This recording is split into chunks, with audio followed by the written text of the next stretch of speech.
Hello ladies and gentlemen, it's TX141 here, also known as Paul, bringing you episode 3 of my World of Tanks series I like to call You What Mate? So today, what exactly have I got for you ladies and gentlemen? Well, it's a gameplay on the map Malinovka in my M18 Hellcat. Now starting off in the southern spawn, I proceed straight away up the eastern flank towards the hill. Reason being, Hellcat's got 3 fundamental qualities: a brilliant 90mm gun, high speed, and good view range, especially with a pair of binoculars. So I push along the cliff face up towards the bushes in the E8 and 9 section, just to do a little bit of spotting. However, as you're going to see, this isn't very productive at first, and I'm wasting my time. So I'm just looking around for a little bit, and I'm thinking to myself, what if I go into the bush on my left? Surely that's going to be the better position to scout from. So soon enough, just looking over on my left, I noticed we've got an SU-85 and our team pushing up there, and I decide just to turn to my left, go into this bush, just to try and help them out by spotting some tanks further up. And with the binocs coming on, an ARL-44 on the enemy team spotted. It might have been by a tank destroyer, I'm not quite sure about that. However, I decided to sit here for a little bit anyway, just to keep up my role as a spotter, although an M18 Hellcat isn't specifically a scout tank, but it can double up as one where necessary, in my opinion that is. Taking note of this Panzer IV-H, I fire a shot as they retreat off the hill. Was this worth it? Probably not. That's right, I take a 105mm armour piercing shell straight through the lower front plate of my tank, taking off 369 health and crippling my engine. Fortunately enough, my own inertia was enough to carry me down the hill, and I used my repair kit to fix the engine. However, it's at this point that I was starting to write off this game. Simple reason. I've lost all my health, pretty much. I just have to take one hit from an ARL-44, a VK-3601 if they're mounting the 88, or the artillery, or the Hellcat, or the Nashorn, and perhaps even the SU-85, to be killed. And that's the thing. That's the one thing I always worry about in the Hellcat, losing health, because as soon as you drop below the, I'd say the 300 health, the next shot will probably kill you, and if artillery even graze you, you can die very quickly. However, I always think to myself, no matter how bad a game gets, never write it off. You never know what's going to happen. And Sixth Sense tells me I've been spotted here, so I decide to push a little bit further up the hill, keeping to the right hand side, making the most of this small depression here to avoid any enemy fire, any further enemy spots, and also just changing my direction every so often to make sure the enemy artillery doesn't track me down too well.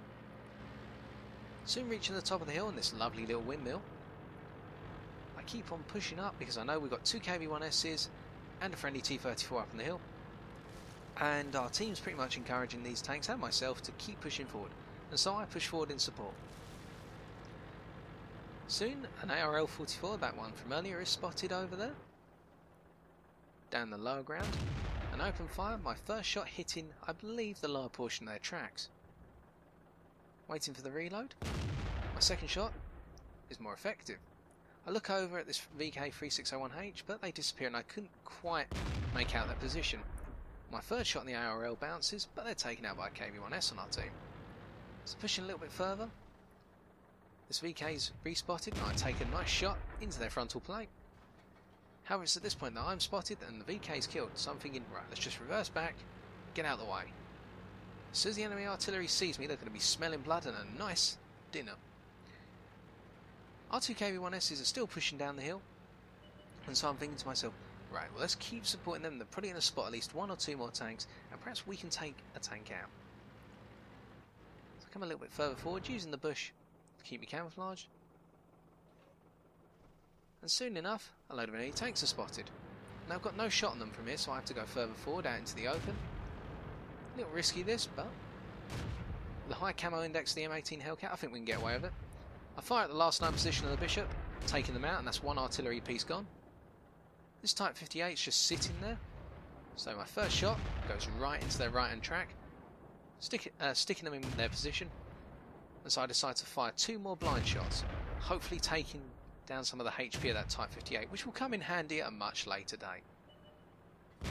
Or so I thought at the time. This enemy SU-85 starts pushing forward towards our friendly Hellcat. They come out into the open. RT-34 tracks them, I finish off the job. And as I reverse all the way back, because I know while we've pushed quite a way forward in the north, the situation back at base is looking dismal. There's an enemy Hellcat which has got 5 kills and is probably seeking a 6th to get their bloodthirsty Top Gun medal. And I'm thinking to myself right now, if I start pushing any further towards the enemy cap, we're going to lose this just based on cap points. And so, I don't want to assume anything, so I take the safest option in my opinion, which is go back to the cap and see what I can do. And on my quest back to the friendly base, which is being captured right now, I don't know who by though, a Panzer III is spotted, which I quickly eliminate.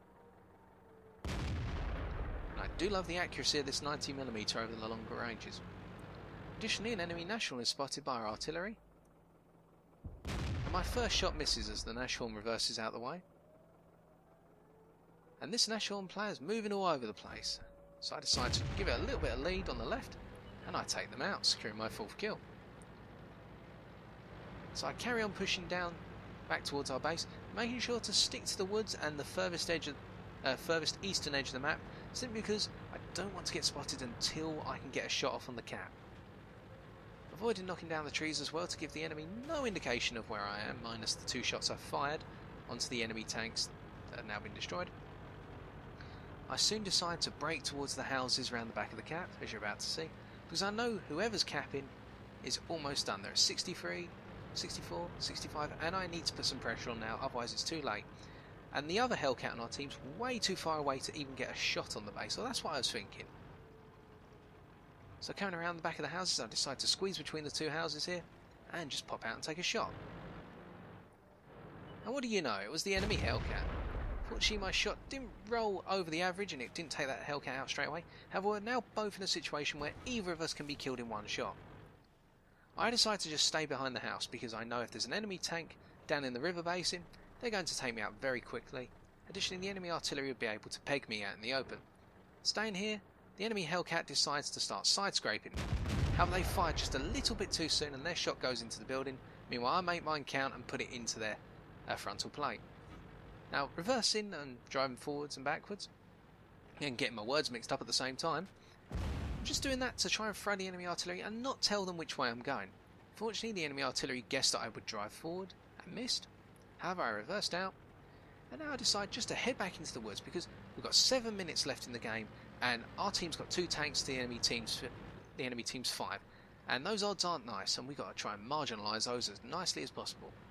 So, making use of the nice camo index for the Hellcat, I decide to head back into the woods and just start to play things stealthily by proceeding back up onto the higher ground, i.e. the main hill. Why, you ask? Because once we're back up on the hill, any enemy tanks that are proceeding towards the hill will be spotted, and also that gives us a lot of momentum to drive straight back into the enemy cap. I also type into the chat here, give me a hand here Hellcat, come with me. I to our friendly Hellcat, because really when there's only 2 tanks left on the team, you've got to work as a unit. You can't go solo. Well, you can, but it decreases your chances of winning. Of course, I'm never giving it. I don't want to seem as though I'm giving orders to teammates. I just trying to give encouragement and ideas where necessary. Unfortunately, you don't have Tourette's in the chat, unlike some players seem to these days. That's no condemnation of anyone. So making the way back up into the hill, I know I'm taking a risk here because there is an enemy tank up on the hill. It's game over. They will have spotted me. The Sixth Sense hasn't triggered, so I'm just thinking, right, perhaps we're going to get lucky here. And perhaps it was a good thing I didn't write off this game at the start. And what I'm hoping here is that our friendly Hellcat, who's on full health and is armed, I believe, with the same 90mm as myself, will realise that they've got more health than me and go forward, act as the scout. Because once they do that, that means that we can both maximise our chances of doing damage. Meanwhile, if I have to lead the way, I can get knocked out with 1 or 2 shots, which means I may not spot the tank that's taking me out. So I hide behind this little bush here, realise that our friendly Hellcat's pushing even further forward, pardon me, and then that Hellcat spots an enemy artillery piece, a grill, so we proceed to take it out. That grants me my 6th kill, and therefore equaling the top gun of the enemy Hellcat on the enemy team. So at this point I realise I wasn't spotted, 6th sense didn't go off, we need to start pushing woods. And conveniently, our friendly Hellcat, sensible plan, I want to say thank you to that Hellcat player, to Matrix 00, because you were a very smart player and you're the reason why this game turned around when it did. And so, start pushing into the woods, giving our Hellcat a lot of space here just to make sure that when they spot something, I'm still in touch and therefore I can shoot. At the same time, I'm not too far forward that we both get spotted. And so using the speed of the Hellcat, which is absolutely remarkable as you see here, 72 km an hour max speed, we soon spot that enemy Type 58, who's on incredibly low health, which means those 2 blind shots really counted for something. Unfortunately, that 3rd shot went straight into the back of the turret, securing my 7th kill. Although that could have gone anywhere. And so pushing down the hill, an enemy T-25 is spotted, and conveniently they are a bot. Or they were a bot, I should say, or just inactive. With that T-25 taken out, it's now 2 against 2. The odds have evened. And with 3.5 minutes to go, the worst starts happening. The enemy team once again starts capping. And now we've made it round to the enemy cap, and putting 2 tanks into the cap zone would secure the victory quite nicely here.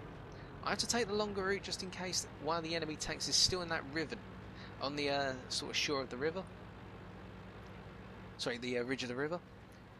And so coming around and entering the cap, I'm thinking to myself here, right, I don't need to be aggressive anymore. It's 2 to their 1 on the cap. We will outrun them for cap. However, the enemy artillery is about to show its face. And there it is. And so I decide to just move. Fire and then move. Because I've got to put pressure on this artillery piece to make it miss.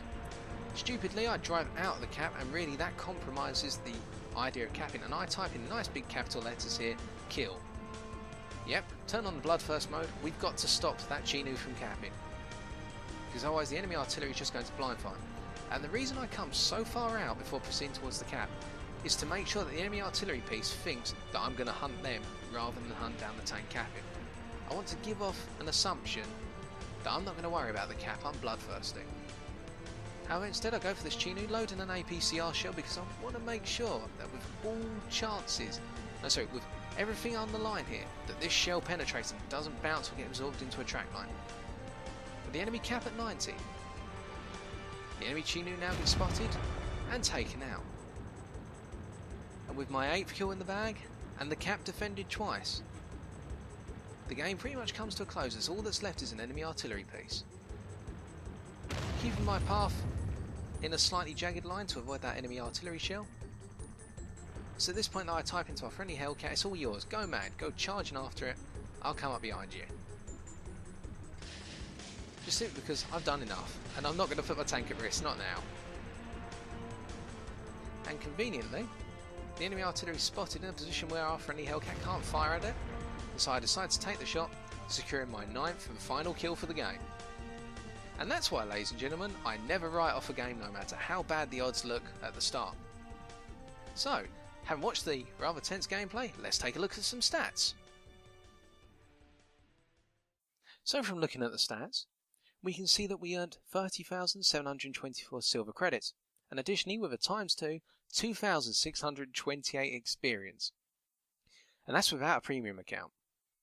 Moreover, from looking at the number of medals we earned 6, reading from left to right, 1 Radley-Walter's medal for our 9 kills, a Pascucci's medal for 3 kills and artillery pieces, a high caliber medal for the amount of damage we dealt, we'll come on to that in a minute, a Top Gun medal once again for surpassing the 6 kill limit, a Tanker Sniper award for the accuracy that we displayed during the game, which we'll come on to at the very end, and a Defender medal, which again I'll come on to at the very end. Moreover, we earn our Mastery badge. And from looking at the sheet of tanks we damaged, destroyed and spotted, we can see that we did get that initial spot on the ARL-44, in addition to the spots on the Panzer IV-H and that AMX-13F3 artillery piece.